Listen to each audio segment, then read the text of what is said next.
So in this how-to, we'll review downward dog. And this one will be a little bit different because we'll focus a little bit more on how you might feel this in the body. It's one of those poses you see everywhere, but sometimes it can be hard just to get the right feeling and finding the right posture for our body.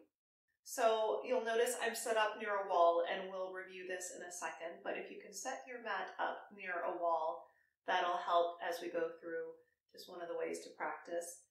And then also, if you have a yoga block, and it's okay if you don't have a yoga block, even a small cushion, a small pillow, just something really lightweight that's about 3 or 4 inches thick will help. And if you don't have it, it's okay. You can always just watch the video and see, but it will definitely help get that feeling in the body that we are trying to practice.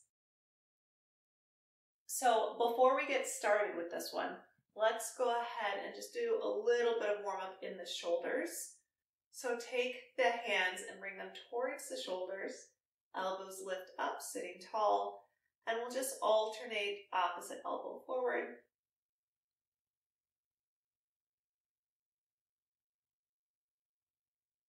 Let the elbows come back to center and take the circles in the opposite direction.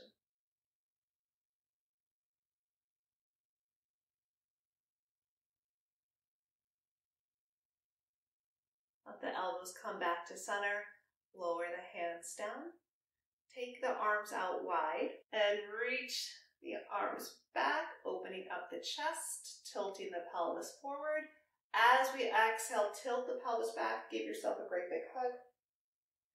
Opening up the chest and releasing back.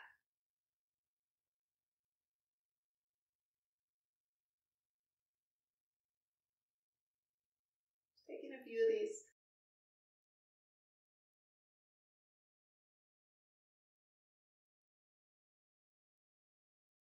And let's take one more.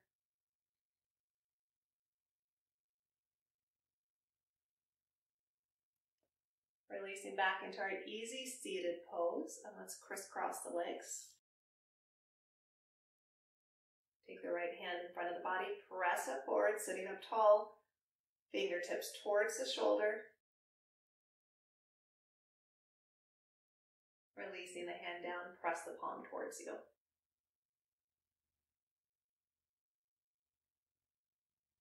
Opposite side, press the hand forward.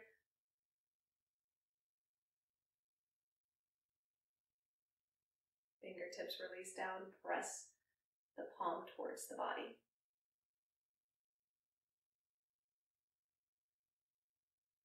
Releasing the hands, chin towards the chest.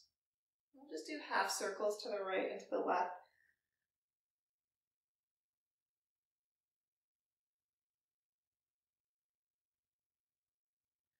And the head will come back to center. All right, so let's get into just some of the details. And we'll do it without the wall. So let's come onto our hands and knees.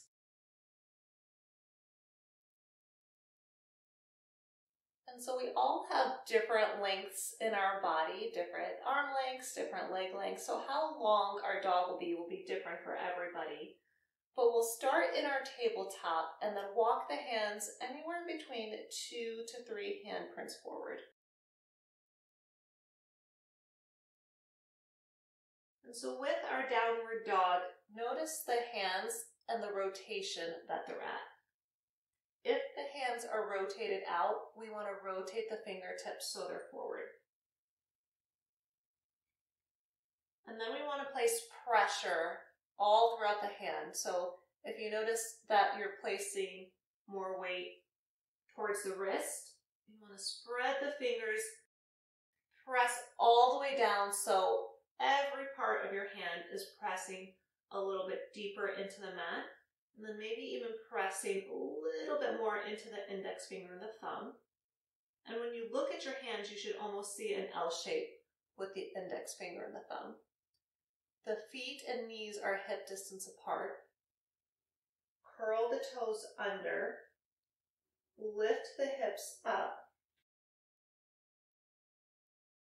And we're not done yet. So once we lift the hips up, we want to press up and then release back, allowing the neck to relax as we gaze towards the shin. So our legs are active.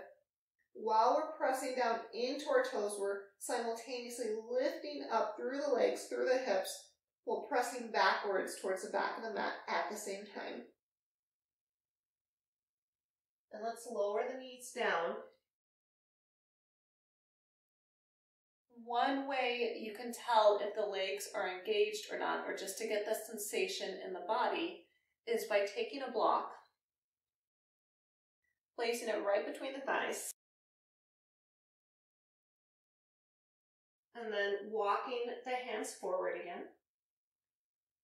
Watching the hands, keeping the hands facing forward. Snuggle the block with the legs, curl the toes under, same thing, lift the hips, press back, and squeeze the block with the thighs. And so that feeling that we have in the legs of just engaging them and holding the block, we want to feel that same engagement without the block.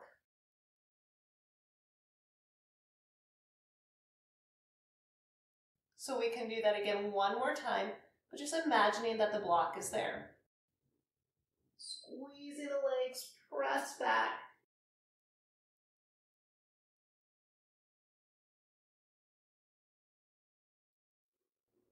Release it. So let's go ahead and use the wall.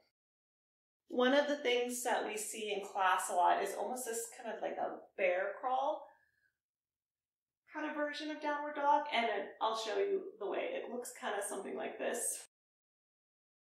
Right, so my shoulders are almost above my wrist as opposed to being back.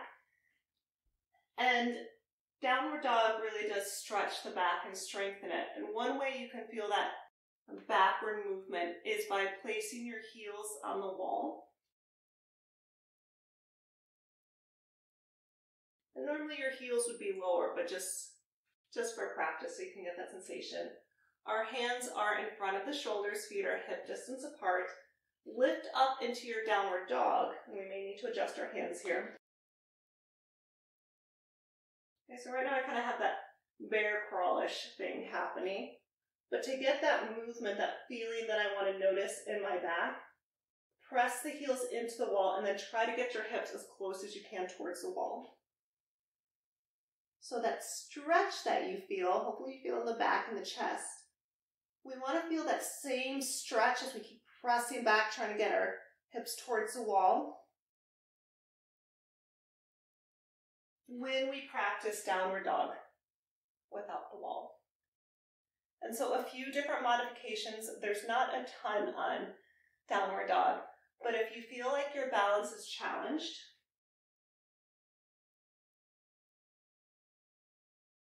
just take the feet out wider.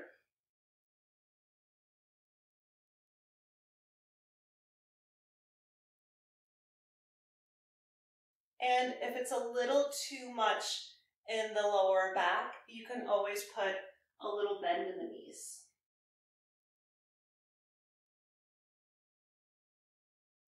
But if you have the bend in the knees, make sure you're still pressing back, getting the shoulders away from the wrist and keeping the legs engaged.